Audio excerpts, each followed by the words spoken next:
먼 거리를 걷다 지친 마음이 어둠 속에 눈물을 감추고 살면서 누구나 한 번쯤은 궁금해하지만 아무도 정확히 알려주지 않는 주제들을 선정해서 얕게 한번 파보겠습니다. 지적 대화를 위한 넓고 얕은 지식, 줄여서 지대너비앗 46회 지대북 지금 시작합니다.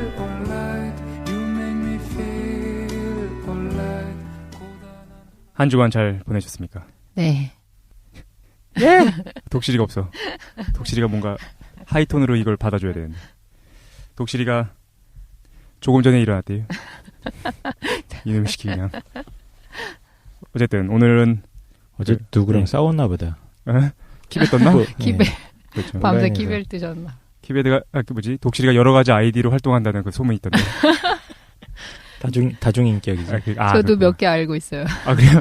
자기가 올리고 자기가 댓글 달고 이거 하고 있나? 알겠습니다. 오늘은 이제 한 주간 뭐 있었는지에 대한 얘기하는 시간인데 지난 한 주에 어떻게 보내셨나요? 특별한 거 없었어? 저부터 말하는 건가요? 아 저부터 잠깐 얘기하면 저는 뭐 특별한 거 별로 없었는데 그 좀 오래된 기사인데 최근에 봤어요. 그 뭐지? 네덜란드에서 불상 하나 발견됐잖아. 그 네덜란드 박물관에 불상이 원래 있었는데 그걸 CT 촬영해 보니까 그 속에서 갈비뼈가 보이는 거예요. 맨날 그런 것만 그러니까, 미라 막 이런. 저번에 그때 왜 몽골 미라에 이어서 이거 좀 대단한 것 같아. 나도 안 보는데 왜? 최 사장님이. 그러니까 기사에 등신뿔이라고 나와가지고. 아 맞아요. 소설도 있었죠. 그죠? 김동훈인가? 잘 기억이 안 나는데 그 등신뿔이 뭔지 좀 확인해 보니까 등신뿔이라고 해가지고 미라를 바탕으로 그 불상을 만든 걸 등신뿔이라고 하는 게 아니라. 네. 그냥 그 사람의 신체랑 동일한 크기 그걸 등신뿔이라고 부른대요. 그리고 이제 실제로 자신의 몸을 통해 가지고 뭔가 불상을 만들거나 그런 거를 그 인신공양을 통한 등신뿔이라고 부르던데. 정확한 용어를 모르겠습니다. 김동리 아니냐? 소설? 김동리야? 네. 내 방법을 했어요? 맞아요. 김동리 맞죠? 그래요. 그래서 그걸 관심 있게 보고서 저분의 그 어떤 그 내적 세계는 어디로 펼쳐져 있을 것인가. 아직도 살아있는 건 아닌가 막 그런 생각을 혼자 했습니다. 등신뿔 한번 만들어줄까? 네, 잘 보겠어요. 괜찮다. 이미 등신이라서. 일단 저는 그거 보면서 지냈고 우리 김도희는 뭐 하셨습니까? 저는 지난주에 말하지 않았었나요? 지난주에 그 뭐죠? 미드 봤다. 미드를 섭렵했다. 이번 주에는 흑마술을 연구했습니다. 예? 뭐 했다고요? 이 사람들 왜 이래 오늘? 흑마술? 네. 근데 원래 제 지대북을 하고 싶었던 게 있었어요. 그래서 원래 밀라랬다. 아이 조용히 해봐. 아 그래? 예전에 지대북을 세 분이서 하셨는데 저만 안 했었어요. 맞다. 네네. 아 맞다. 맞아요. 그래서 그때 원래 아담 스미스 도덕감정론을 하려고 해가지고 근데 지난주 독실님이 하셨던 거랑 이제 감정 다룬 거여가지고 비슷한 내용들이 많을 것 같아가지고. 아담 스미스의 도덕감정론도 어떤 그 감정에 대한 건가요? 네. 불안 뭐 이런 거에 대한 거예요? 그래서 그리고 또 지대북이어서 이거를 방송하고 나면 꼭 구입해서 읽으시는 분들이 있잖아요. 근데 그렇죠. 도덕감정론은 진짜 두꺼워요. 그래서 이게 좀 이게 실용성이 떨어질 수도 있나라는 생각이 들어가지고. 신기하네. 근데 애덤 스미스 그 자본주의자잖아. 초기 자본주의. 네. 근데 이제 도덕감정론, 감정에 대한 것도 썼어요? 실제로 자본론 책 쓰기 전에 10년 전에 도덕감정론을 쓰거든요. 그리고 아담 스미스가 자본론보다는 자기 도덕감정론의 저자로서 인정받고 싶다. 어떤 자기계발서인가요?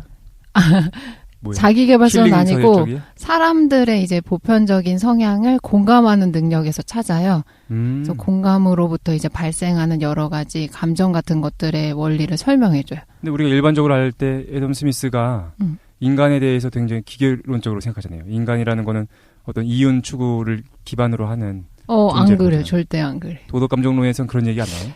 그 말이 오해가 있어서 그런 것 같아요. 도덕감정 자본론에서 중요하게 생각하는 이기심을 바탕으로 하는 경제 원리가 뭐냐면은 사람이 자기 자신을 누구보다 잘 챙길 수 있는 거예요. 부모가 될지라도 당사자보다가 훨씬 더 잘 챙겨줄 수 없는 것 같아요. 자기 감정 상태나 자기의 여러 가지 활동은 개인 당사자가 가장 잘 챙길 수 있다고 본 거예요. 그렇지. 그거를 이제 공감 능력이랑 결부시켜서 설명해 주거든요.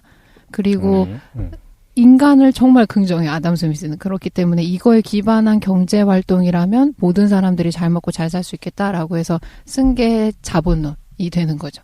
거기서의 공감은 내 건물에 대한 공감, 뭐 이런 거예요? 내 부동산에 대한 공감. 근데 보통 우리가 이기심이라고 할 때 다른 애 거를 뺏어서 내 것만 막 챙겨 먹는 이런 사람들이 이기적이다라고 하니까 그 말 자체가 어감이 부정적이어서 나쁘게 생각하는 건데 아담 스미스가 말하는 이기심이라는 건 자기 자신을 가장 잘 챙길 수 있는 마음 상태, 이걸 이기심이라고 하는 것 같아요. 그러니까 아담 스미스에 대한 독해가 굉장히 특정 정파라고 해야 됩니까? 맞아요, 세력에 맞아요. 의해서 네. 상당히 왜곡된 측면이 있다. 네. 진짜? 아담 스미스 연구하시는 분들이 공통적으로 하는 얘기던데 그것도 다음에 한번 다뤄주시면 재밌겠네요. 재밌겠다. 야, 그거 하지 그랬어. 그래서 전 진짜 그 책을 너무 좋아하거든요. 최근에 나오는 현대 심리학서들보다 감정에 대한 거 이론 정리나 이런 것들이, 그리고 아담 스미스의 통찰이 굉장히 좋아요. 아, 그래요? 그래서 이제 그걸 하려고 했었는데 네네. 중간중간에 제가 팟빵에서 말한 적도 몇 번 있었고 내용이 중복될 것 같아서, 그래서 이제 예전에 영화 했을 때 영화? 네네. 파이 이야기. 아니다.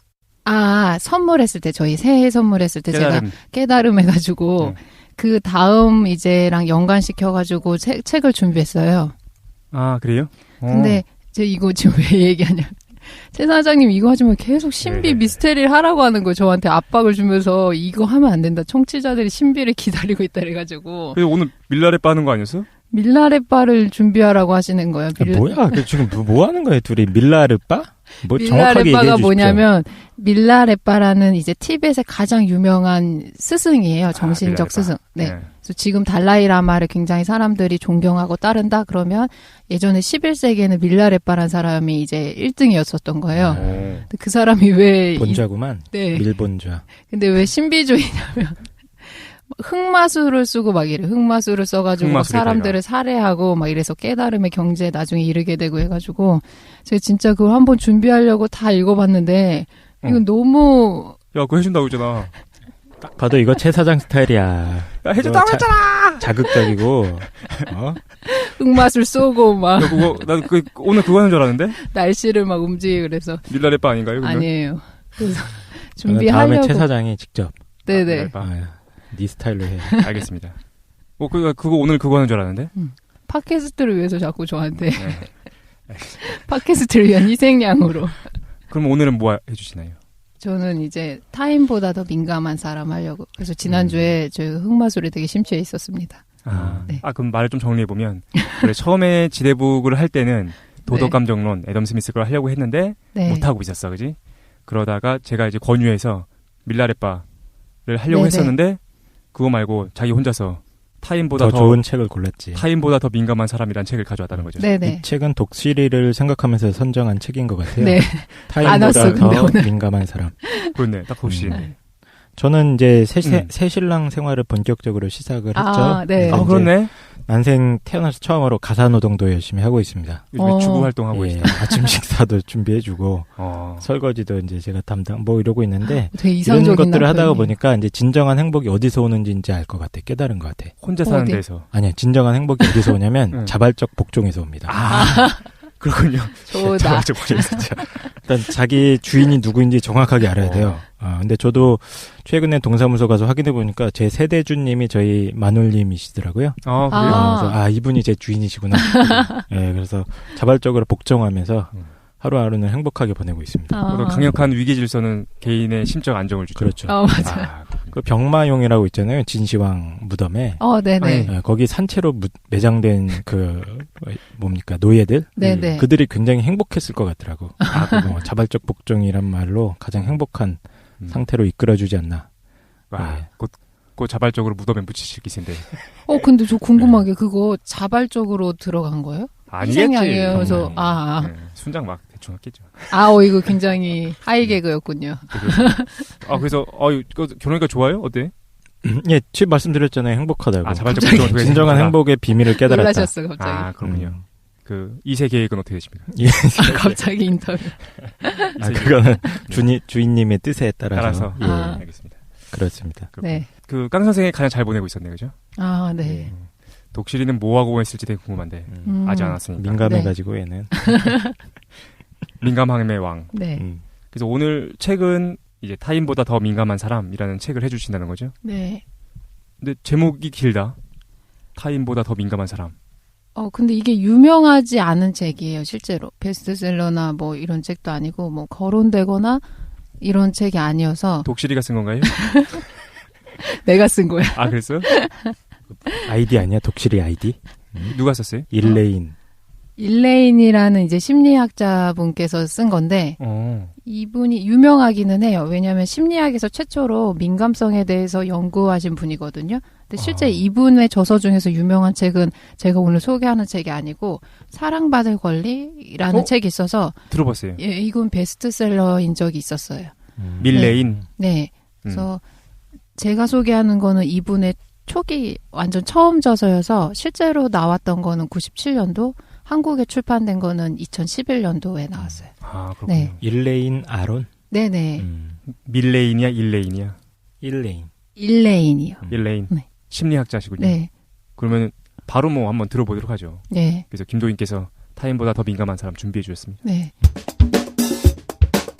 책 제목이 영어로 하면은 더 이해가 될 수도 있으려나? 네. The Highly Sensitive Person. 네네. 아, 그렇네. 나 영어 때문에 좀 우울한데. 왜요? 지금 들어보니까 되게 좋네. 하일리 엄청나게 예민한 놈. 그거만요. 네, 그래서 오늘 여기에 대해서 해보도록 하겠습니다. 근데 실제로 이 책을 보통 심리 서적을 평소에 많이 읽으시는 분들이 읽으면 약간 지루하거나 내용이 이렇게 정리가 명쾌하게 안 돼 있을 수도 있어요. 이분의 이제 초기 저서여서 제가 봤을 때, 그리고 옛날 책이잖아요. 97년도면. 아유, 오래됐네. 네네. 그러니까 이렇게 지금 나오는 심리학 서적처럼 막 세련되게 되어 있는 것들은 아니거든요. 아, 이거 한 20년 전에 나온 거군요. 그렇게 오래됐나요? 네네. 18년? 뭐 이렇게 된 건데, 그죠? 네, 저도 2011년도에 읽었으니까. 그리고 이제 이 책이 이렇게 뭔가 되게 명료하게 돼 있어서 본 게 아니고 저는 제목 때문에 이제 봤는데, 네. 그래서 한번 소개해 드리겠습니다. 왜 제목 때문에 보셨어요? 자기 스스로 자기가 민감한 사람이라고 생각하시나요? 그랬었던 적이 있어요. 실제로는 그 밑에 그림 때문에 샀어요. 밑에 그림이 뭐냐면은 하반신에 나체 하반신이 그려져 있어서. 나체 하반신인데 쭈그리고 해가지고 이게 자기 종아리를 이제 끌어안고 있는 그런 건데. 네. 남자 같은데? 아닙니까? 아, 그런가요? 소인이 남잔데? 어쨌든. 근데 갑자기 궁금하다. 네. 깡 선생하고 김도희는 예전에 민감한 적이 있었다는 거지? 그게 이제 힘들었었던 적이 있었어요. 스스로. 너무 민감한 성향이. 네. 강 선생은 스스로 생각하실 때 예민하신 편입니까? 좀 아니면? 예민한 편이죠. 그래? 예. 어떤 면에서? 아니 뭐 준비되지 않은 질문. 자기가 그렇다는데 뭘 어떤 면에서? 이거 차이 있을 거 아니야. 사실 나는 예민하지 않고 좀 둔감한 편인 것 같은데. 그래요? 네. 성감대가 좀. 그러니까 요즘에 무슨 말 하는 거야. 어쨌든 예, 알겠습니다. 그래서 사람마다 스스로 아나? 자기가 예민한지 아니면 예민하지 않은지? 아시는 분도 있고 실제로 예민한데 예민하다고 생각하지 않는 분들도 있어요. 근데 이제 용어를 잘 생각해 봐야 되는데 이제 보통 사회에서는 민감성을 좋게 평가하진 않거든요. 최근에 이게 심리학 쪽에서 연구된 것도 이제 별로 되지 않아 가지고 그래서 이분이 최초로 97년대 이 논문을 발표해가지고 이게 이제 이슈화된 거기 때문에 그 전까지는 사람들이 이제 민감함을 어떻게 생각하냐면 내성적이다, 아니면 그렇지. 뭐 숫기 없다, 소심하다, 신경 과민이다, 불안하고 뭐 우울하다, 사회성이 결여돼 있다 이렇게 평가하거든요. 내 주변에 있으면 막 힘들잖아. 네, 민감한 사람들이. 여기 네. 한 명 없는 사람 있잖아. 오늘 안 왔어. 독실이. 독실이 존나 예민해가지고 그냥 장난 아니죠, 그죠? 어쨌든. 네, 그래서 이걸 한번 해보도록 하겠습니다. 예, 기대됩니다. 이게 실제로 제가 왜 하냐면은 그 새해 선물의 후속편이에요. 깨달음을 해가지고 이제 경험에 대해서 열린 수용이 필요하다. 그래서 예스맨을 한번 해보시면 좋다 했잖아요. 맞아요. 그 반응 되게 좋았죠. 네. 그래서 여러분들이 그 다음에 많이 물어보시는 게 뭐냐면 이 다음에 경험은 많이 하는데 실제로 내 경험을 이제 탈동일시에서 받아들이기 어려운데 어떻게 해야 되냐. 이 방법으로 두 가지가 있어요. 자기 이제 많이 경험을 해가지고 마음을 확 여는 상태가 있고 그 다음에 자기 경험을 안정되게 수용하려면 방법이 두 가지가 있는데 자기 감정을 첫 번째 이해할 수 있어야 돼요. 두 번째는 그리고 감정적인 거에 대해서 성찰할 수 있는 훈련이 돼야 되거든요. 오늘 좀 얘기를 좀 정리하면서 가면은 네. 안 들으신 분이 분명히 있을 테니까. 예. 지난번에 얘기했었던 거는 사실 그거였죠. 깨달음에 이르는 방법으로서 네. 자신의 범위를 확장시켜야 된다라는 네. 거였어. 근데 사람들이 대부분 자신의 범위를 확장시키지 못하고 자기 범위만을 갖고 있는데 네. 사실 그게 어디서부터 오냐면은 자신이 거절하는 것과 승인하는 것을 계속 반복해서 하기 때문인 거지, 그죠? 네네. 습관화돼 있는 때문에. 삶을 살기 때문에. 그러니까 자꾸만 내가 내 하는 거 안에서만 살고 있는 거예요. 울타리를 만들어 놓고. 네, 바운더리. 그러니까 그 바운더리를 깨는 방법으로서 예스맨 운동에 대한 얘기를 했었죠. 네네. 그래서 모든 거에 대해서 예스를 외치는 짐 캐리 영화를 통해 가지고 네. 사실 그거는 아니었어. 모든 삶에 있어서 내내 하면서 긍정적으로 살라라는 게 절대 아니었지, 그지? 네. 그게 아니라 내가 계속해서 모든 걸 승인함으로써 내 바운더리를 어떻게 보면은 다르게 한다라는 의미였던 것 같아요. 네네. 네, 그거와 연결된 내용인데, 그 내내를 통해 가지고 경험이 많이 쌓이면 그거를 처리하는 방법이 두 가지가 있다는 건가요? 네. 그러니까 쉽게 비유를 들어서 설명해 보면 그 경험 자기 바운더리 깨고 나왔을 때는 예를 들어 우물에 있다가 밖으로 뛰쳐나온 상태거든요. 그렇지. 그러면 막 비도 올 거고 막 비바람도 불고 폭풍도 치고 뭐 날씨가 맑을 때도 있고 더울 때도 있잖아요. 그러면 그 모든 무수한 날씨 변화에 대처하는 방법이 두 가지가 있는 거예요. 하나는 뭐냐면 그 날씨 변화가 어떻게 이루어지는지 이해하는 방법이 있어요. 그렇죠. 오늘은 비가 오는 거구나. 오늘은 뭐 천둥번개가 치는 거구나. 이렇게 이해하는 방법이 있고, 두 번째는 모든 날씨 변화에서도 건강한 삶을 살 수 있게 면역력을 증진시키는 방법이 있어요. 그걸 느끼는 거예요? 네. 비가 온다. 해가 쬐는다. 이렇게 느끼는 거. 근데 이제 비바람 치면 막 처음에 이제 안에 안정적인 장소에 있다가 뛰쳐나왔기 때문에 정신이 없는 거죠. 경황이 없고 막 삶이 휘둘리고 이러는데 안정되게 자기 삶을 가꿀 수 있으려면 면역력이 일단 증진돼야 되는 거예요. 네네. 비유적인 표현으로 말하면 그렇고 전자에 속하는 게 제가 생각했을 때 감정이해나 여러 가지 철학 공부가 여기에 해당하고요. 두 번째로는 명상 같은 훈련을 통해서 자기에 대한 성찰을 할 수 있는 힘을 키워야 되거든요. 제가 오늘 소개할 거는 첫 번째 방법이에요. 자기 이해할 수 있는 이론적인 방법. 철학이나 감정 이해 방법. 그렇군요. 네. 일단 이해했어. 그러니까 이제 자신의 바운더리를 넘어서 자신의 경계를 넘어가지고 이게 열린 상태에 놓여 있을 때 그거를 이해하는 방법을 지금부터 말씀해 주신다는 거죠. 네네. 네, 실제로 저는 후자만 되게 열심히 했었던 사람이어가지고 명상만 해가지고 근데 실제로 면역력이 되게 증진돼도 자기 주변에서 일어나는 일들을 이해할 수 있는 자기한테 그런 뭐라고 할까 이해할 수 있는 능력이 없으면 어느 정도의 효과가 없거든요. 그 효과가 어느 정도 이상으로 나아지지 않는 것 같아요. 만약에 자기가 삶에서 심리적인 문제를 겪고 있다 그러면 그게 근본적으로 치유되기 어려운 거죠. 그럼 내가 제대로 이해는 잘 모르겠는데 그럼 그 두 가지가 아주 쉽게 얘기하면 하나는 명상이고 네. 하나는 어떤 배움인 거야? 네. 철학이나 심리학적인 배움. 네. 그렇군요. 근데 오늘은 그중에서 명상 쪽 말고 어떤 철학적 배움에 대한 걸 해주시겠다. 네네. 알겠습니다. 그래서 일단 이 책을 읽으시면 좋은 분들 대상자를 한번 얘기해 볼게요. 제가 오늘 이제 이 책에 대해서 내용을 제목을 짜봤는데 자기 배우기라고 하면 될 것 같아요. 식상한데 자기 배우기. 야 이건 뭐. 난 이거 너무 좋아. 그러니까 자기 배우기. 출판사에서 항의 들어오겠다. 그러니까. 자기 배우기. 난 이게 너무 좋아. 이거 연구하고 싶었던 주제고 계속. 네. 왜냐면 동양철학 전공자니까. 엑소가 나오고 있는. 수기에 대해서 말씀드릴게요. 예, 알겠습니다. 그러니까 쉽게 설명하면 자기 사용 설명서를 배워야 되는 것 같아요. 그러니까 처음부터 생활하면서 커가 어른이 돼가면서 자기를 능숙하게 이제 다루시는 분들이 있고 자기가 스스로 버거운 사람들이 있거든요. 그래서 맞아. 제가 책 추천 대상자로 이제 꼽는 사람들은 살아봤는데 내가 너무 버겁다. 내가 왜 이런지 모르겠다. 이해가 안 되시는 분. 존나 버거워. 살고 있는 게 버거운 거야.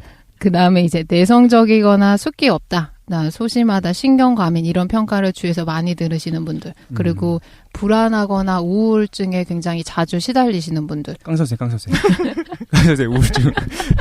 우울증이야 왜? 행복해. 그래 알겠습니다. 이게 행복이야 임마. 눈을 울고 있는 것 같은데. 그리고 스스로 나는 좀 문제가 있다, 결함이 있다라고 생각하는 사람들. 그리고 사회부적응자들. 독실이. 사회부적응자. 해당되신다 그러면은 이 청취를 열심히 들으시면 될 것 같아요. 네. 이 정도면 뭐 장사할 수 있는 바운더리가 크지 않습니까? 제목이 문제야, 제목. 네. 근데 이런 분들이 이제 문제가 여러 가지가 있을 수 있지만 자기 성향 자체가 굉장히 민감할 수 있거든요. 그래서 민감을 실제로 개인마다 기준이 다른 거고 사회마다 이제 민감성에 대한 기준이 다른 거니까 민감성 자가 테스트라는 걸 한번 해볼게요. 제가 25가지 항목을 말할 거거든요. 아, 네네. 이거 별로 심리학 테스트 이런 거 좋아하지 않는데 그냥 민감한 성향을 갖는 사람들이 갖고 있는 특징들인 거여서 25가지 중에서 체크해 보시면 될 것 같아요. 나 해당된다 이러면 손으로 이렇게 꼽아 보시면 될 것 같아요. 이게 그냥 아무렇게나 만든 테스트는 아닌 것 같고. 예. 이 사람이 이제 나름대로 심리학적인 도구? 맞아요. 특정 도구를 네. 개발을 한 것 같은데. 맞아요. 맞죠? 네. 네. 아, 그래요? 네. 꽤 나름 데이터가 있을 겁니다. 근거 네. 데이터가. 아, 그럼 이 책에 나와 있는 심리 테스트인가요? 네. 아, 이런 거 완전 좋은데. 네. 독실이가 이걸 해야 되는데. 아, 그러니까 빨리 오라 그래. 제가 독실이가 빙이 돼서 한번 독실이의 입장에서 한번 체크해보도록 아, 하겠습니다. 괜찮겠다. 네. 해볼게요. 이제 첫째, 나는 주위에 있는 미묘한 것들을 잘 인식하는 특성이 있다. 둘째, 다른 사람들의 기분에 영향을 많이 받는 편이다. 셋째, 통증에 매우 민감하다. 우리 와이프 얘기하는 것 같은데. 아, 그래요? 그럼 와이프분한테 빙이 아, 근데 돼서. 독실이가 모르겠다. 독실이를 못할 것 같아. 그래요? 개인적으로 그러니까 하시면 될 것 모르잖아. 같아요. 고통에 대해서 얘가 민감한지 아닌지 모르니까. 때려보자 이따가. 개인적으로 하겠습니다. 개인적으로. 네네. 그래서 네 번째, 바쁘게 보낸 날은 침대나 어두운 방 또는 혼자 있을 수 있는 장소로 숨어 들어가서 자극을 진정시키고 싶다. 다섯 번째, 카페인에 특히 민감하다. 여섯 번째, 밝은 빛이나 강한 냄새, 거친 천 또는 가까이서 들리는 소음 같은 것들에 쉽게 피곤해진다. 아, 나도 그래 진짜. 네. 그리고 일곱 번째, 풍요롭고 복잡한 내면 세계를 가지고 있다. 여덟 번째, 무슨 뜻이야 저거? 큰 소리에 불편해진다. 아홉 번. 당연히 다 불편하지 않나? 근데 이게 큰 소리에 민감한 사람들이 있어요, 실제로. 그래서 막 같은 행동인데도 굉장히 크게 하시는 분들이 있잖아요. 문도 네. 막 쾅 닫는다던가 음악을 들어도 옆집에서 너무 크게 듣는 거예요, 콘서트처럼. 그러면 이제 신경 쓰이는 사람. 네네. 포병이었는데 포 쏠 때마다 너무 신경 쓰여가지고. 미친 거 아니야? 네. 그리고 제 숫자 헷갈려서 그냥 바로 얘기할게요. 미술이나 음악에 깊은 감동을 받는다. 예술에 대해서 되게 깊이 감명받는 분들. 그 다음이 나는 굉장히 얌심적이다. 얌심이요? 양심적이다. 네. 그리고 양심적이다. 독실이가 좀 양심적이야. 독실이는 좋은 것 같아요. 맞아. 그런 거 있는 것 같아요. 고민 많이 해. 네. 그리고 깜짝깜짝 굉장히 잘 놀란다. 이따 놀래켜보자. 그리고 짧은 시간 내에 많은 일을 해야 할 때 굉장히 당황한다. 그리고 그치. 다음 번으로는 대부분 그러지 않나 그거? 나는 안 그래. 아 그래. 네. 이거 굉장히 능숙하게 처리하는 분들이 있어요. 일이 나는 반대로 일이 적으면은 이거 막 정신 못 차리는데 일이 많아지면 갑자기 체계적으로 굉장히 잘하시는 분들이 있더라고요. 그리고 사람들이 불편해할 때 어떻게 하면 좀 더 편안하게 해줄 수 있는지 알고 있다. 네? 사람들이 한꺼번에 너무 많은 것을 요구하면 짜증이 난다. 그러니까 동시적인 일들이 발생하면 굉장히 짜증스러운 거죠. 멀티태스킹이 좀 힘들구나. 네. 멀티태스킹이 잘 안 되는 사람들. 실수를 저지르거나 뭔가 잊어버리지 않으려고 노력한다. 그 다음에 폭력적인 영화나 텔레비전 장면은 보지 않는다. 나 안 봐. 진짜요? 네. 주변에서 많은 일들이 일어나고 있을 때 극도로 긴장한다. 그 다음에 긴장해 나. 배가 아주 고프거나 강한 내부 반응이 일어나면 주의가 집중이 안 되고 기분이 매우 저하된다. 배고프면 되게 짜증나나. 배고프거나 똥매리 오면 집중이 안 된다는 걸 말씀하시는 거예요? 배고픈 것만 하는 거예요. 예, 알겠습니다. 네. 저는 화가 좀 나요. 배고프면. 저도 진짜로? 그러거든요. 일 시키면서 밥 안 주고 그러면 짜증내고 막 싸우고 그래. 아, 그래? 네, 저도 배고픔에 굉장히 민감해요. 저는 배고픔에 전혀 어떤 고통이 없어가지고. 그 다음에 생활 변화에 심하게 동요한다. 네. 그 다음에 섬세하고 미묘한 향기, 맛, 소리, 예술 작품을 감상하고 즐겁다. 이런 행동이. 그리고, 네. 그 다음에 내 생활을 정돈해서 소란스럽거나 당황하게 되는 상황을 피하는 것을 최우선으로 삼고 있다. 그다음에 소란스러운 걸 싫어하는 분들이 계시죠. 네네. 그리고 쉽게 피곤해지고 그런 상황에서. 맞아요. 그리고 자기 삶의 어떤 틀을 정립하시고 그걸 굉장히 안정되게 유지하시는 분들이 있잖아요. 그렇지. 그다음에 경쟁을 해야 하거나 무슨 일을 할 때 누가 지켜보고 있으면 불안하거나 소심해져서 평소보다 못하게 된다. 그리고 무대 체질이 아닌 사람들. 네네. 그다음에 어렸을 때 부모님이나 선생님으로부터 민감하거나 숙기 없다는 말을 종종 들었다. 많이 들었지. 네. 야, 나는 안 민감한가 보다. 너는 무감각증 아니야? 들어보니까 처음엔 난 맞다 내가 민감한다고 알았는데 뒤에 가니까 맞는 게 하도 없네. 여기에서 해당 항목이 한 12개 이상이다라고 이제 하시는 분들은 민감한 성향인 거예요. 나는 민감한 것 같아. 네. 딱 들었을 때 몇 개 정도 나왔습니까, 강 선생? 글쎄, 얼추 절반은 넘어간 것 같은데. 지금 총 몇 개였어요? 25개 항목이거든요. 근데 여기서 12개 이상이 되면 매우 민감한 성향인 거예요. 12개 이상은 매우 민감? 네네. 김도희는 몇 개 정도였네? 저도 거의 절반 이상이요. 네. 그럼 12개, 13개 정도? 네. 깡 선생도 그 정도? 또 더 있나요? 이게 딱 끝이에요. 이게 다? 네. 대충 한 절반 넘어가는 것 같고. 난 8, 9개 정도? 그거밖에 안 돼? 좀 초기에 있었던 거 있었잖아요. 막 시각적인 거나 청각적인 거, 그러니까 신체적인 거는 좀 이렇게 저는 이제 잘 때도 안대하고 자거든요. 잘 때 눈을 감고 있는데 빛이 새 들어오면 참을 수가 없어. 왜요? 눈을 감는데 왜 빛이 새 들어와요? 눈꺼풀이 얇은가? 왜 잘 때 눈을 감아도 아주 미묘한 불빛 때문에 그 눈 전체가 약간 푸르스름해지잖아요. 눈꺼풀이 안 다치는 거 아니에요? 그러니까 불 켜고 자는 거 아니에요? 그래서 안대해야 돼. 불 끄고 안대 안 하면은 못 자죠. 그래요? 네. 생각보다 나는 안 민감하네. 근데 이 민감성 테스트 해가지고 내가 민감하다, 매우 민감하다라고 생각이 되면 뭐가 문제냐면 민감한 성향을 가지고 있는 분들이 보통 사회적에서 낙인이 찍혀요. 그래서 이거를 좀 얘기해 보려고 하는데. 그렇지. 네네. 아까 25개에 너무 많이 걸린 사람들은 주변 사람들이 싫어할 것 같아. 네. 그러면 도대체 민감한 것이 왜 심리적인 장애가 되기 쉬운가? 그 원인에 대해서 한번 얘기해 보도록 할게요. 잠깐 넘어가기 전에 이게 민감함이라는 거를 이제 이 사람이 뭐 정의하는 거 아닙니까? 네, 맞아요. 어떻게 정의를 해요? 민감함, 그래서 예전에 그 심리학 쪽에서는 민감성이라는 걸 특별히 연구하지 않아서 이 사람들이 보이는 행동 양태에 주목해서 그거를 이제 명명하는 경우가 많았어요. 제가 처음에 설명했던 것처럼 얘네들은 되게 내성적인 거예요. 그리고 사회 활동을 잘 못하니까 사회 부적응자다. 아니면 굉장히 숙기 없거나 뭐 신경감인증 환자들이다 이런 식으로 이제 규정 짓는 경우가 많았어요. 행위를 통해 가지고. 네네. 그러니까 이 사람들이 왜 이러한 행위적 특성을 보이는지에 대한 이해가 있는 게 아니고 이 사람들의 행동을 보고서 평가하는 거예요. 쟤 너무 예민해. 쟤는 사회적인 낙오자야. 이런 식으로. 네. 일레이는 이게 민감하기 때문이다. 네, 그래서 선천적으로 타고나는 이제 경향성이라고 봐요. 사람들마다 다 특징이 다른데 민감성을 타고나는 사람들이 있는 거예요. 그래서 일레인이라는 이 학자분은 왜 이렇게 평가하냐면 이분도 이제 정확하게 뭐 학문적 연구로 밝힌 건 아닌데 자기가 봤을 때 이제 모든 생물들이 집단을 꾸릴 때 모든 생물들의 집단에서 한 10% 15% 정도는 민감 성향이 있는 개체들이 존재하는 게 유리하다는 거예요, 생존에. 왜 그러냐면 신기해. 다른 개체들이 받아들이지 못하는 정보를 더 스펙트럼이 넓은 거예요. 그러니까 이 공동체가 뭔가 위기 상황에 닥치거나 변화에 대처해야 될 때 민감 성향이 있는 개체들이 그거에 대해서 대처할 수 있는 거예요. 왜냐하면 정보를 캐치할 수 있는 능력이 있어요. 그러니까 민감성이라는 게 외부 혹은 내적 자극이든 외적 자극이든 네네. 그거에 대한 뭐라고 해야 되냐 수용의 양과 질이 좀 이렇게 풍성하다는 뜻인가요? 네, 맞아요. 그러니까 진화에 유리했다는 거지. 그 집단이 생존하기에. 네, 그래서 모든 공동체 사회에서 한 10%, 15% 정도 있으면. 그래, 독수리가 그렇게 많다. 끔찍하다!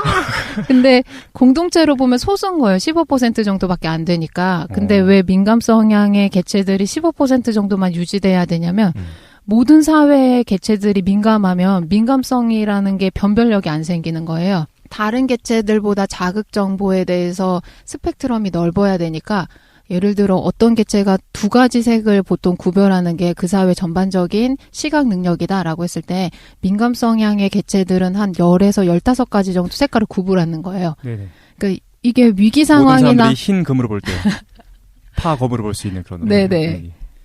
그러니까 소수로 유지돼야 되고 두 번째로는 뭐냐면 이 사람들이 다양한 외부 정보의 수용 능력이 있는 만큼 에너지 소율이 굉장히 큰 거예요.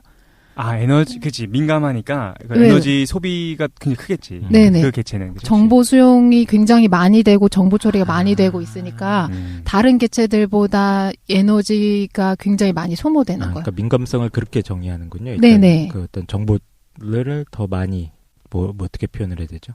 그러니까 예민한 거지 뭐 정보에. 그치. 네, 예민하게 정보에. 받아들이고 더 잘 계속 신경에 계속 쓰이고 이런 거지. 네네. 작은 빛이나 소리가 들어와도 거기에 바로바로 반응이 되고. 그치, 외부 네네. 세계. 외부 세계에 너무 주의하고 있는 것 같아요. 네, 그래서 외부 자극 아니면 내적 자극이든 거기에 대한 수용 스펙트럼이 굉장히 넓은 사람들인 거예요. 근데 그게 또라이라서 그런 게 아니고 네. 일종의 어떤 신경 생리적인 뭔가 있을 것 같다라고 네네. 추정을 하는 것 같아요. 예. 그래서 이분이 그리고 그렇게 이제 추정을 해요. 그걸 또 집단적인 형태에서 좀 파악을 하시네. 네, 그러니까 집단적인 생각해보면 그 형태에서. 민감하거나 예민한 사람은 반사회적인 사람인 줄 알았는데 네. 이분 얘기에 따르면 아니야 사회 존속을 위해서 필요한 사람이다라는 네. 거예요. 근데 많이는 필요 없는 거예요. 10%나 15% 정도 있어야지 유리한 거예요. 그 집단 생존에. 필요 없다는 얘기 아니야, 솔직히? 독실이는 한 명이면 충분하다. 네. 그럼 독실이, 개구리 뭐 이런 것도 있다는 얘기인가? 그렇겠죠. 그렇겠죠. 개구리 집단에서 독실이 개구리. 왜 그런 건데? 왜 이렇게 생각하는 거지? 애들이 팔짝팔짝 뛰는데 왜? 비 오면 왜 뛰어야 되는데? 왜 같이 울어야 되는데? 야, 없어질까 까니까 진짜 재밌다. 얘 언제 오냐? 그러니까 갑자기 독실님의 광기어리 눈빛 생각나. 이게 만약에 그 TV 프로였으면 네. 장난 아니었을 텐데 독실이가 질문할 때 그 눈빛 광기어리 눈빛. 광기어린 눈빛. 그럼 네. 반대로 되게 둔감한 것도 정의가 될 수 있겠네. 네. 그래서 상대적으로 둔감한 성향의 분들도 있는 거예요. 그렇지. 네. 국민의 약 절반 이상이 네. 얘기하는 걸 못 듣고 있는 분들도 계시고. 그렇죠. 예. 네, 맞아요. 그런 분들이 이제 되게 적극적인 사회 일을 하기가 쉬운 거죠. 왜냐하면 그러니까 정보의 스펙트럼이 넓으면 처리할 정보가 너무 많으니까 진취적이거나 여러 가지 역할을 성취하기는 조금 힘든 거예요. 실천력이 좀 떨어질 수 있구나. 네네. 근데 정보를 차단하고 국민들의 의견을 듣지 않는다 그러면은 굉장히 독단적으로 일을 빠르게 처리할 수 있는 거죠. 궁금하신 분이 있어요. 그렇군요. 그래서 일 처리 그렇게 빨리 하셨군요. 네네. 야. 생각해보니까 그렇네. 네. 그렇네, 너무 주위 환경이 예민한 사람들 같은 경우에는 이렇게 망설이게 될 그러니까 거야. 그런 분들이 뭐 전쟁 지휘관을 한다거나 그러면 좀 위험할 수도 있겠다. 그런 네네. 분들은 오히려 참모나 이런 역할, 그렇지. 정보 처리, 정보를 다루는 이런 쪽에서 역할을 해야 되고. 맞아요. 약간 이제 우리 좀 무식한 캐릭터들, 그러네. 단순 무식한 캐릭터들이 좀 결단력이 있잖아. 자기한테 네. 포착되지 않는 외부 정보는 그냥 무시한 다음에 무시하는 거지. 그렇군요. 네. 그래서 이런 특징이 지녀요. 근데 제가 왜 이분들이 자기를 배우는 훈련이 필요하다고 보냐면 민감한 성향이 있는 분들은 보통 자기를 긍정하기가 쉽지 않아요. 태어나서부터 가정적인 거나 그리고 커서 사회적으로부터 굉장히 낙인 찍고 비난받기가 쉬워요. 그래서 이거에 대해서 얘기해 볼 건데 첫 번째 가정 환경으로부터 자기 민감함이 이제 장애 요인으로 지적당하기가 되게 쉬워요. 왜냐하면 부모님이 민감하지 않은 성향일 때 자녀가 민감한 성향으로 태어나는 경우가 문제인데 그러면 얘가 왜 이렇게 유난을 떠는지 부모가 이해를 못하는 거예요. 나도 그런 거 네. 있었던 것 같아요. 저도 어렸을 때 뜨거운 거를 이렇게 잘 못 먹었어요. 네. 나는 먹으면 혓바닥이 되는 거야. 그러니까 먹기 싫은데 부모님은 먹으래 나보 그걸. 뜨겁지만. 그 뜨거운 것도 먹을 줄 알아야 된다 이거지. 맞아요. 네. 특히 뭐 남자애가 뭐 그것도 못 먹냐고 그러는데 나는 혓바닥을 대고 있는데 그렇구만. 내 혓바닥은 좀 이게 뭐라고 합니까? 끓는 점이 낫나? 섹시하다. 맞아요. 역치가 낮다고 역치가 생각할 낮은 것 수도 같아요. 있어요. 왜냐면 그래야지 정보가 많이 들어올 수가 있으니까. 네. 그래서 많이 혼났죠. 네. 그랬구만. 예. 그러니까 부모님이 자녀의 그런 성향을 이해해주고 얘 특성을 안정되게 이제 애착시켜줘야 되는데 그러지 않고 얘를 이해하지 못하고 자녀 행동을 계속 교정시키려고 해. 그래서 얘가 사회에 문제될 거라고 생각하니까 너가 잘못됐다 이렇게 예민하면 버릇이 없다고 하거나 특히 남성인데 민감한 성향인 분들이 문제가 돼요. 왜냐하면 사회적으로 남자가 뭔가 남자인데 왜 이래 뭐 군대 갔다 와 정신 차린다 뭐 이런 식으로 많이 말씀하시잖아요. 남성분들은. 꽝 선생님 방금 했던 얘기네, 그죠? 네네. 그러니까 부모님들이 이거를 굉장히 교정시키려고 해요. 근데 군대 갔다 오면 고쳐져요. 저는 그 군대 가기 전에 둔해지지. 군대 가기 전에 벌레가 너무 무서운 거예요. 네. 세상에서 벌레가 그렇게 무서울 수가 없어. 장난 아니었거든요. 조그만 벌레 나와도 막 너무 예민하게 그러는데 군대 갔는데 계속해서 그 숲속에 엎드리게 해요. 그러니까 근데 너무 심심하거든. 그럼 벌레와 대화를 시작합니다. 너의 존재적 의미는 무엇인가? 벌레 만져보기도 하고. 네. 그래서 이건 아닌가? 나중에 하나의 그게 이제 치유 기제가 되기도 하는데 그래요?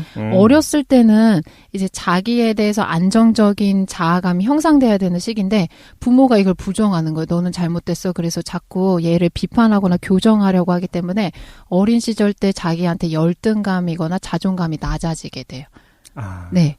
그래서 이게 첫 번째로 가정 환경에서 문제가 될 수가 있어요. 두 번째로 이제 사회 이제 나와서 문제가 되는데 민감함 자체가 사회적으로 용인받는 게 굉장히 최근의 일이기 때문에 연구되고 있는 시점이거든요. 그러니까 모든 사회에서는 민감한 성향의 사람들 부정적으로 이제 낙인 찍게 돼요. 특히 이 사람들의 특성 때문에 그런데요. 사회생활을 잘 안 하려고 해요. 왜냐하면 이게 너무 자극이 심한 거예요. 자기한테. 그래서 보통 사람들 많이 만나고 대인관계도 넓어야지. 근데 이 사람들은 소수의 인간관계만 유지하고 있어도 만족스러운데 타인의 기준은 그렇지 않은 거예요. 그렇구나. 네. 그리고 이제 대부분 혼자만의 시간이 필요한데 왜냐하면은 자기 정보를 처리할 수 있는 시간이 필요해. 내향적이기 때문에. 근데 이제 이랬을 경우 사람들이 뭐 수줍다, 내성적이다, 막 사회생활 잘 못한다 이렇게 비판하니까 자존감이 또 사회적으로도 낮아져요. 지속적으로. 네. 그러니까 민감한 성향인데 어려서부터 그리고 사회에서도 지속적으로 부정적인 비판이나 교정하려는 사람들의 시도를 받아들이기 때문에 어떠냐면 굉장히 민감성이 더 악화되는 거예요. 내가 문제가 있는가? 네네. 계속해서 자기를 보겠구나. 네네. 그래서 고등학교 때나 뭐 중학교 때 반 친구들도 이런 친구들 꽤 있었던 것 같지 않나? 네, 맞아요. 있었던 것 같아요. 우리 넷 중에도 2명은 그런 것 같고. 김도희님 굉장히 예민해서 예민할 것 같아. 네, 예민해요. 네. 근데 예민해서 그렇다고 생각을 못했고 어려서부터 문제가 있다고 생각했어요. 제가. 나도 그 사람 나는 반대로 그런 사람이 있으면 문제다라고 얘기해주는 스타일이었던 것 같아. 뭐 이렇게 예민하냐, 막. 그렇지, 맨날 갈구고. 그러니까 네네. 왜 융들이패서 먹느냐. 무슨 미미한 차이가 있다고 그렇게 먹고 있어. 맥심 먹으면 되지. 네. 그러면 이제 문제의 원인 자체가 뭔지 모르기 때문에 이 사람들은 평생에 걸쳐서 자기를 자꾸 수정하려고 노력해요. 교정시키려고. 그러니까 자기를 안정되게 수용하는 게 아니고 그래서 이게 문제가 돼요. 그리고 이제 근데 문제 원인이 나중에 철학할 때도 한번 하겠지만 감정에 대해서 학계에서 이렇게 최근에 이슈화돼서 연구하는 게 지금 일이거든요. 요즘 몇 년 전부터 최근 학계에서 이슈되는 게 공감 능력을 비롯한 감정 분야예요. 네네. 그래서 그런 관련 책들도 요즘 많이 나오고 있는데 실제로는 철학사에서 감정을 주제로 하는 논변들이 굉장히 중요하거든요. 한국 철학에서는 뭐 사단칠정론 해서 칠정이라는 7가지 감정에 대해서 조선 대대로 토론하는 것 자체가 조선 철학사에 굉장히 중요한 업적이에요. 그래? 네. 신기하다. 처음 듣는 얘기인데? 그리고 요 스피노자가 에티카라는 책에 대해서 40가지 넘는 감정을 분석해요. 기하학에 의거해가지고. 스피노자가? 네네. 굉장히 체계적으로. 스피노자도 완전 예민했을 것 같아. 그랬을 것 같아요. 네. 걔 맨날 렌즈 깎고 그랬던 애죠. 네, 맞아요. 그래서 실제. 알바한 거지, 그거. 그건 알바야? 네. 맞아요. 쫓겨다니면서 사니까. 그게 그때 당시 고소득 전문직이었으니까. 네. 렌즈 깎기가. 그지? 우리로 따지면 그치. 아이폰 정도 되나? 그치. 그러면 2개 만들고 이제 평소에는 처박혀서 책 보고 글 쓰고 이랬겠죠. 그렇구나. 그래서 근데 어쨌든 동서양에서 철학적 전통에서 감정을 다루는 게 있었네? 있었어요. 나는 왜 몰랐지? 근데 제가 봤을 때 둔감한 놈아. 감정에 대해서 잘 모르겠어. 타인의 감정이나 내 감정에 대해서. 맞아요. 그리고 저희가 감정을 배울 때 감정 자체가 하나의 강렬한 신호이기 때문에 보통 감정을 제거하려는 훈련을 많이 받아요. 예를 들어 우울하다 그러면 우울함을 자꾸 없애려는 훈련을 받거든요. 네. 근데 감정은 하나의 굉장히 정합성 있는 신호여가지고 자기가 어떤 지금 일을 겪고 있으면 그거에 대한 결과로 발생하거든요. 그리고 현재 경험에 대한 결과로 발생하는 것 같지만 실제로 과거 경험까지 다 이제 연결돼서 그거의 하나의 결과로서 발생해요. 감정이. 지금 내가 나한테 발생하고 있는 감정이라는 게 그냥 우연적인 것이 아니라 네네. 과거 역사적인 거거나 아니면 현재 상황의 정황적인 것을 고려해서 되게 정합적인 거다라는 거예요? 굉장히 정합적이에요. 나중에 명상을 하게 되면 자기 감정의 그 정합적인 원인들을 다 알 수 있게 되거든요. 네, 그냥 우연히 촉발되는 감정이라는 건 없고 어떠한 결과로서 항상 발생하는 거예요. 우리한테 알려주는 거예요. 그냥 신호로서. 그럼 김도희는 감정, 지금 내가 느껴지는 그 감정이라는 게 믿을 만한 신호다라고 생각하시는 거예요? 그렇죠. 근데 모든 신호에 다 반응할 건 없지만 신호 자체를 이해하지 못하고 있으면 굉장히 심리적 장애를 겪기가 쉬워요. 나는 이거 반대해가지고. 깡 선생은 어때요? 그 감정이라는 게 어떤 지금 상황에 대해서 정확하게 예측할 수 있는 기준으로서 작용하는 어떤 상황이라고 생각해요? 감정이라는 게 믿을 만한 거다. 그 어떤 신호가 내 안에서 나오는 거니까. 그래? 그거는 뭐 제가 판단하기 전에 떠오르는 거잖아요, 나한테. 뭔가 원인이 있겠지. 그거랑 그 감정이 일어나는. 근데 왜 물어보냐면은 나는 그걸 전 진짜 안 믿거든요. 예를 들어가지고 뭐가 있을까? 외계인은 믿으면서. 그거 감정 상태가 아니잖아. 예를 들어서 사람들이 어떻게 행동하냐면은 내가 어떤 일을 막 지금 추진하려고 하고 있어. 네. 그런데 뭔가 일이 잘 풀리면서 막 기분이 좋아. 그러면 어떤 생각을 갖게 되냐면은 좋은 결과가 발생할 건가 보다라고 기대하는 거야. 반면에 내가 뭐 어떤 일을 계획하고 있는데 뭔가 일이 잘 안 풀려. 막 넘어지기도 하고 뭐 손 베기도 해. 그럼 기분 상태가 안 좋잖아요. 네. 그러면 이게 어떤 나쁜 결과를 가져오는 그 어떤 일인가 보다라고 생각하거든요. 네. 근데 저는 그게 정확하게 안 맞다라고 생각하는 사람이라서. 감정을 자기가 예측하는 거랑 이 감정의 결과로서 뭐가 발생할 거야라고 예측하는 건 자기 판단작용이거든요. 근데 이미 이전에 그 원인이 있어서 발생하는 그 감정은요. 어떤 좋은 일이 생길 거기 때문에 좋은 기분이 느껴지는 게 아니고 자기가 지금 좋은 기분 상태니까 그거의 결과로서 좋은 일이 발생할 거다라고 자기가 기대하는 거예요. 그거는 감정 다음에 발생하는 판단이에요. 그럼 지금 말씀하시는 거 감정이라는 게 믿을 만하다라는 거는 과거적인 측면에서 네네 이거를 어떤 원인이 있었을 것이다라는 거예요. 초기 불교에서 뭐라고 하냐면 대상이 없는 감정이 없다고 하거든요. 그러니까 어떤 감정으로서의 원인이 되는 대상이 없으면 감정은 발생하지 않아요. 반드시 원인이 있어요. 그렇겠지. 네. 근데 자기가 그거를 아는 경우도 있고 모르는 경우도 있는 것뿐이죠. 근데 서구 철학에서 하이데거 같은 경우에는 불안이라는 감정 상태가 대상이 없는 상태를 얘기하던데.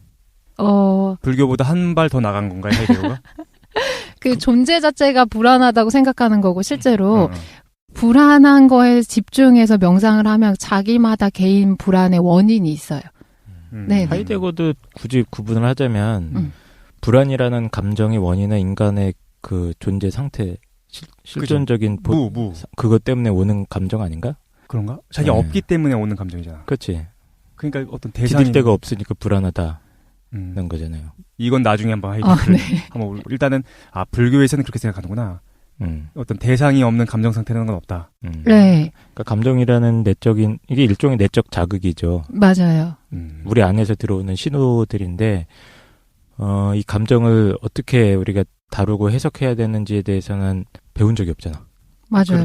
배운 적이 없어요. 배운 적이 없잖아. 그리고 어려서부터나 학문적으로 어떤 게 있었냐면 고행학파처럼 감정을 제거하는 거. 왜냐면 감정을 통제하기 어렵고 얘는 원인이 없고 항상 변동스러운 되게 변덕스러운 애니까 어떻게 하는 게 쉬우냐면 문제되는 감정들을 소거시키려는 작업을 해요. 어렸을 때 교육 어렸을 때부터 그렇고 학문적으로도 그랬어요. 네. 근데 이제 감정에 대한 이해가 필요하다라고 이제 최근 심리학적인 거에서 연구가 많이 되고 있죠. 근데 원래는 지금의 학계 분위기다. 네네. 근데 원래는 기존의 철학에서도 많이 토론되고 있었던 주제예요. 그렇군요. 네. 네네.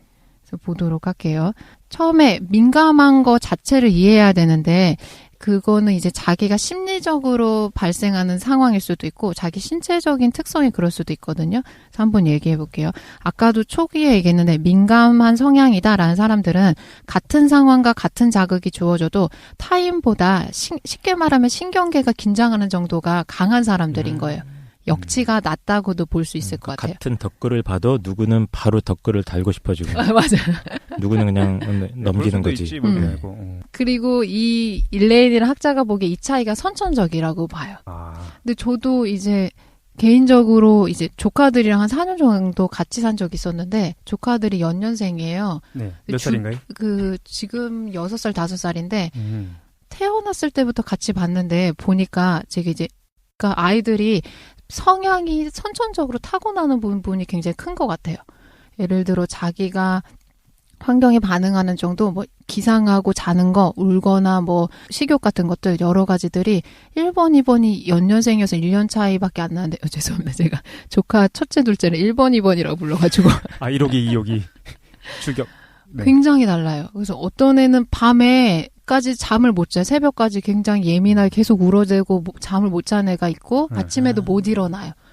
그래서 그 깨우면 그거에 굉장히 자지러지거나 놀란 충격으로 받아들이는데 똑같은데 2번 같은 경우에는 굉장히 규칙적으로 자요. 막 8시면은 잠을 자고 재워주지 않아도 새벽이 되면 기상하는 거예요. 같이 키우고 있는데도 불구하고 다른 성향이 나타난다? 네, 그래서 선천적인 것 같아요. 근데 민감한 사람들은 보통 뭐 이런 자기 자극 반응에 대해서 자기가 잘 대처하지 못하니까 얘 게을러서 그런다. 그래서 부모가 계속 교정시키려고 그래요. 아, 그렇구나. 그래서 보도록 할게요. 특히 신체적 특징으로 일어나는 것들이 뭐냐면 섬세한 동작에 굉장히 뛰어나요. 이거 당연할 수밖에 없는 거예요. 스펙트럼이 크니까 네. 세분화된 행동을 잘할 수 있는 거예요. 그리고 정적인 특성을 보이고 그리고 우뇌형이 특히 발달해요. 우뇌? 네, 우뇌가 뭐냐면 창조를 담당하고 있는 뇌 부분이어서 우뇌가 되게 극도로 발달하는 특성을 보여요.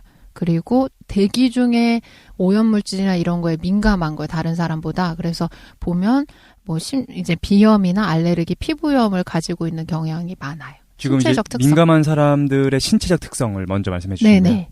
그래서 만약에 내가 이런 걸로 조금 문제가 있다 아니면 이런 거를 경험하고 있다 그러면 민감한 성향의 특성을 가지고 있다고 생각해도 좋을 것 같아요. 그래요. 신체적으로 일단 네. 신체적으로. 심리적인 특징은 아까도 나왔기 때문에 자극에 민감하니까 배고픔, 추위, 피로, 질병 이런 것들에 되게 예민한 거예요. 그래서 장점이 뭐냐면 이런 거에 민감하기 때문에 이 문제를 해결하려고 해요. 그래서 인류 사회에서 발생하는 문제들을 굉장히 자기 인생을 걸고서 헌신하는 분들은 민감한 성향인 분들이 많아요. 예를 들어 뭐 지구의 온난화 현상이다. 다른 사람들은 넘어가는데 네. 이 사람들은 계속 활동하면서 해결해요. 왜냐면 그 자극이 자기한테 너무 심하게 오니까. 감성이 좀 풍부한 분들. 네네. 예를 들어서 북극곰이 시체 같은 걸 보면 가슴이 찢어지는 거야. 맞죠. 아니면 아프리카의 기아로 죽어가는 그런 아이들 현장을 보면 이제 거기 참지 못하는 거구나. 깡 선생은 그 어떤 신체적 민감보다는 어떤 정서적 민감성이 높은 거구나. 아니, 저는 사이코패스인데. 예상했었어. 알고 있었는데 알겠습니다. 네. 그래서 또 인생의 의미나 삶과 죽음의 문제를 탐구하는 경향성이 커요. 이런 거에 자기 의미 안 하니까. 그럴 수 있지. 네. 네. 근데 그래요? 네. 나는 아까 이 얘기를 들어보면서 나는 신체적인 민감성이 높은 것 같아. 그렇죠. 감각적인 시각적이거나 청각적인 게 좀 예민한데. 네. 근데 지금 들으면서 그 어떤 감정적인 예민성은 좀 많이 떨어진다고 생각이 들거든요. 네. 그런데 또 죽음에 대해서 관심이 있는데. 그러니까 뭐 개인적 차이겠죠. 네네. 예. 그리고 이분들 특성 자체가 정보 처리가 굉장히 많이 되고 있는 특징이 있기 때문에 기본적으로 내향적이에요. 자기 내면에 관심을 갖거든요. 왜냐하면 그리고 외부 정보 너무 자극적이어서 피하려는 성향이 강해요. 그래서 영적인 문제에 몰두하는 경향성이 있어요. 그러니까 다른 사람이 보기에 얘는 되게 우울하거나 정적이거나 그냥 불행해 보일 수가 있어요. 타인이 봤을 때는. 예민한 사람들이 그렇게 보이겠다라는 거죠. 이걸 장점 단점으로 나눠보면 이 사람들의 장점은 뭘로 꼽을 수 있냐면 미세한 차이를 남보다 잘 구별할 수 있는 거예요. 그렇기 때문에 직관이 발달해요. 융드립과 일반 드립의 차이. 그러니까 다른 사람들은 정보량이 기본적으로 조금밖에 주입이 안 되는데 이 사람들은 정보 처리가 많기 때문에 어떤 문제나 현상에 대해서 직관적으로 알 수 있는 거예요. 답을 찾아낼 수 있는 능력이 주변만 봐도 청각이 예민해가지고 음질 차이 같은 거 금방금방 캐치하는 사람들 있잖아요. 그렇지. 네네. 헤드폰 이런 거 비싼 거 쓰고 그래서. 맞아요. 그리고 이제 자기 내면에 항상 집중하고 있기 때문에 양심적이거나 신중하고 자기 성찰이나 공감 능력이 발달해요. 내향적인 성향 때문에 그래. 근데 단점은 뭐냐면 자극에 대한 휴식이 많이 필요한 거예요. 타인보다. 그러니까 타인보다 사회 활동에 집중할 수 있는 시간 자체가 부족해요. 그리고 이제 사회관계에 미숙할 수가 있고 당연히 자기 혼자만의 처리할 수 있는 시간이 필요하니까 대외적인 활동에 대해서 남들보다 부족해 보일 수가 있어요. 그리고 같은 활동을 해도 시간이 오래 소요될 수가 있어요. 그렇군요. 네. 그러니까 일단 여기까지 좀 네네. 좀 정리를 해보면 일단 가장 처음에 우리가 뭐에 대한 얘기하고 있냐면은 타인보다 더 민감한 사람이라는 책에 대해서 좀 얘기하고 있는데 네. 일단은 처음에 재밌었어. 왜냐면은 자신의 민감도를 측정할 수 있게끔 좀 해주셨고 네. 그거를 신체적인 측면과 그다음에 감정적인 측면으로도 나눠가지고 또 설명을 좀 해주셨습니다. 그죠? 네. 그리고 이러한 민감한 사람들이 장점이 뭐고 단점이 뭔지 그거 가지고 좀 설명을 해주셨는데 네. 재밌네. 그런데 우리가 잠깐 쉬는 다음에 요 얘기를 이어서 하는 걸로 하겠습니다. 네. 네. 잠깐 쉬시죠.